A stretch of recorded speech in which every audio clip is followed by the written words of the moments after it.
তিনি যা ছড়িয়েছেন তার আভায় আমরা আলোকিত। সেই মানুষটাকে আল্লাহ যেন জান্নাত নসিব করে দেন। এবং উনি যে এমন একটা সুন্দর মানুষ ছিলেন, একজন সুন্দরী মানুষ ছিলেন, এটা তো বলার কিছু অপেক্ষা নাই।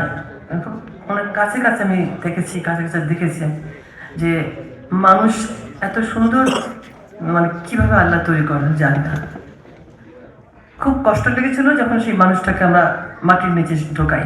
তখন আমার ঘরে বসে বসে টিভি দেখে মনে হচ্ছিল এটাও কি দেখতে হচ্ছে, কিভাবে একটা জলযন্ত্র এত সুন্দর একটা ফুলের মতো একটা মানুষকে ঢোকাচ্ছে মাটির নিচে।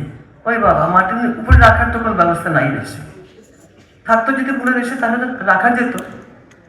যাই হোক, আমি একটা গান লিখেছিলাম অনেক আগে, সেই কথা মনে হলো, আরেক কথা মনে হলো, কাজী নজরুল ইসলামের গান, চাঁদের কন্যা চাঁদ সুলতানা, চাঁদের চেয়েও জ্যোতি, তুমি দেখাইলে মহিমান্বিতা, নারী কি শক্তিমতী, চাঁদের চেয়েও জ্যোতি।